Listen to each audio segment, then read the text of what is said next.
네, 지금까지 6쪽과 7쪽, 8쪽에서 우리가 이번 단원에서 무엇에 대하여 배울지 조금 알아보았습니다. 이번에 9쪽에서는 지역의 위치와 특성을 지도와 중심지로 나누어서 정리를 살짝 해보도록 할게요. 먼저 중심지는 사람들이 많이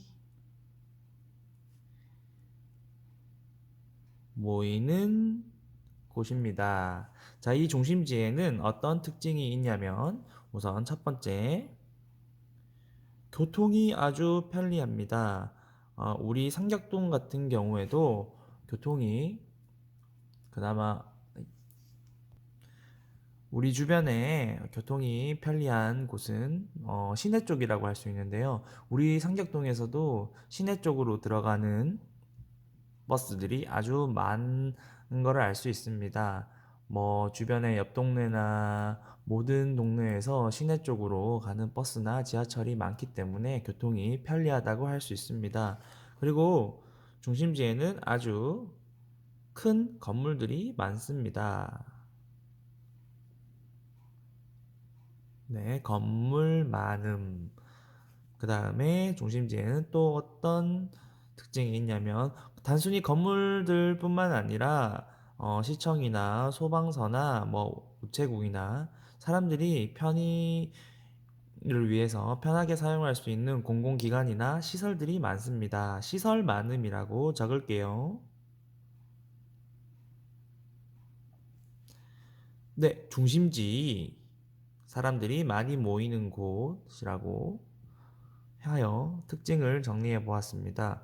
자, 이런 중심지에는 또 어떤 중심지가 있냐면 어, 우리가 물건을 사고 파는 상업의 중심지도 있을 수 있고 음, 그 외에도 사람들이 여가 시간을 보내기 위해서나 즐거운 시간을 보내기 위해서 관광의 중심지도 있습니다. 이 관광 중심지에는 여러 박물관이 있을 수 있겠고요. 박물관이나 여러 문화유산이 있을 수 있겠죠. 다음에 여러분이 좋아하는 뭐 놀이시설도 있을 수 있겠고요. 자, 상업의 중심지는 우리가 엄마랑 아빠랑 같이 갔던 혹은 친구들끼리 요즘에 놀러를 가기도 하더라고요. 상업 중심지에는 마트, 그다음에 시장 등이 있을 수 있겠죠. 뭐 그다음에 여러 어, 제품을 파는 뭐 가게라고 하겠습니다. 가게라고 하겠습니다. 자, 지역의 위치와 특성에서 중심지에 대해서 알아보았습니다. 자, 이번에는 지도 쪽으로 넘어가 볼까요? 지금 선생님이 까만색 볼펜으로 쓰고 있는데 여러분은 잘 안 보이면 이렇게 빨간색으로 줄을 꺼도 되고 좀 색깔이 있는 볼펜을 사용해도 좋을 것 같아요. 볼펜이나 연필.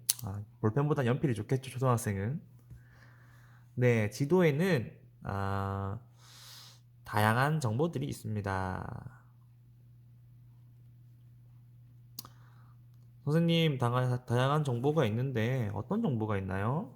자, 우선 아까 전에도 봤듯이 숫자 4처럼 생긴 선생님 그림을 잘 못 그리는데요. 네, 위쪽이 북쪽이고 오른쪽이 동쪽, 아래쪽이 남쪽, 왼쪽이 서쪽이라고 하는 이런 것들을 방위라고 하죠. 네, 방위, 동쪽, 서쪽, 남쪽, 북쪽을 나타내는 방위표라고 합니다. 이걸 방위표가 있고요. 그 다음에 여러 가지 기호도 있어요. 기호.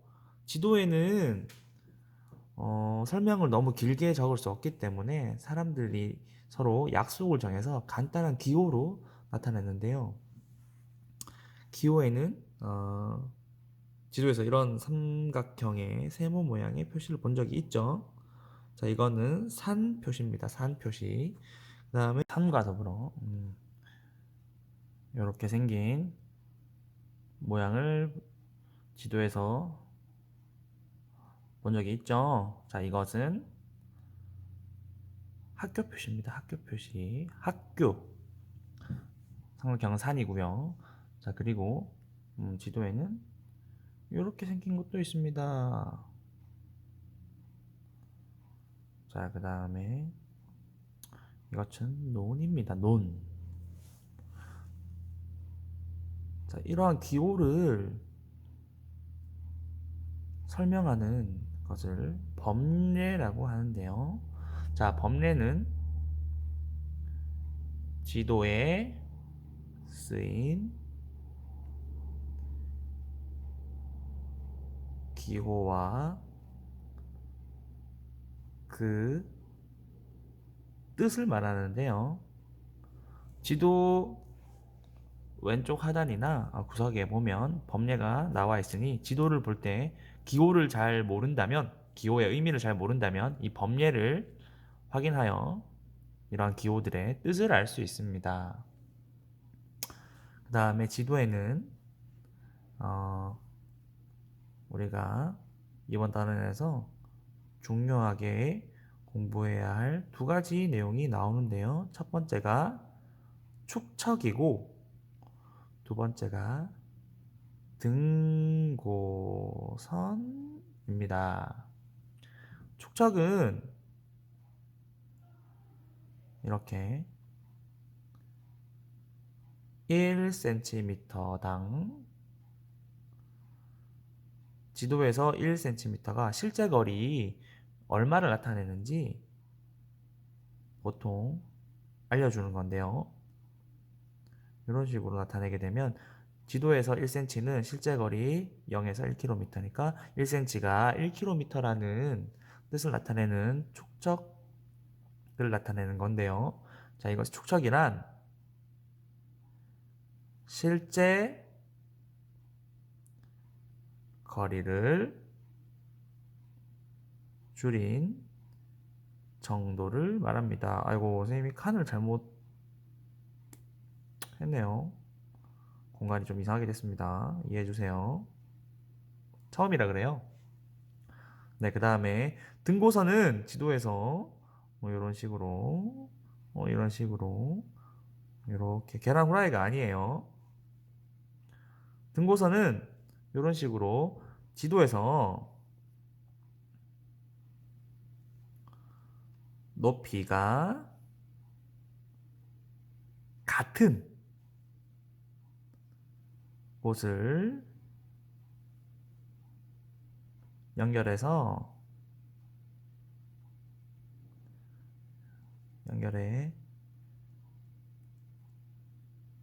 땅의 높낮이를 나타낸 선을 말합니다. 우리가 아까 전에 보았던 이런 산 모양의 기호 근처에는 지도에 보면 예를 들어서 여기 가운데 산 표시가 되어 있어요. 그런데 이 삼각형인 산 표시를 여기에 한 다음에 여기에 어떤 산의 이름이 적혀 있고 높이가 적혀 있는데 이 산 모양의 기호 근처에 이렇게 등고선이 둘러싸고 있습니다.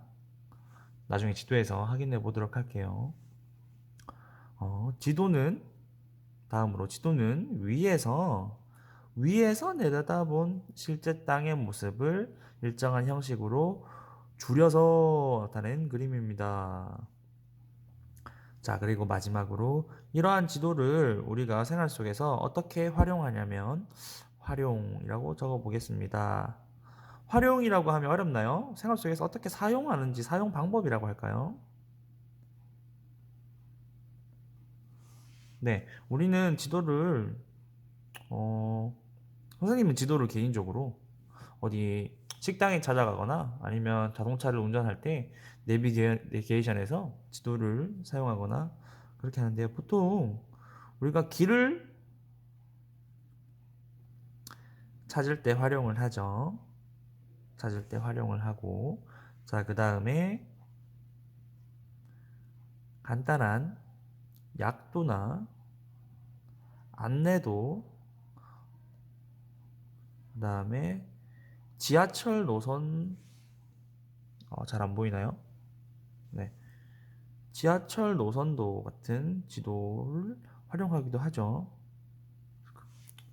자, 그 다음에 요즘에는 너무나 좋은 인터넷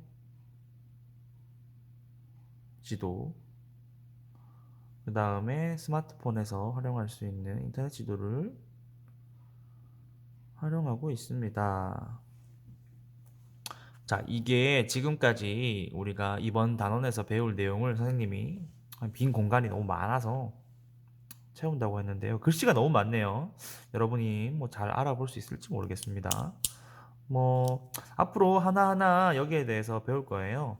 우선 제일 먼저 지도가 무엇인지 대해서 살펴볼 것이고, 자, 그 다음에 방위표를 읽는 방법, 동쪽과 서쪽, 남쪽, 북쪽을 구분할 것이고, 그 다음에 법례에 대해서 알아보고, 그 다음에 중심지에 대해서도 알아볼 것입니다. 자, 우리가 이번 단원 안에서 배울 내용 거의 전부를 이 안에 적어 보았네요. 선생님이 글씨가 마음에 안 들거나 아니면 보기가 힘든 친구들을 위해서 이것을 그림과 함께 정리해 놓은 것을 올려주도록 하겠습니다.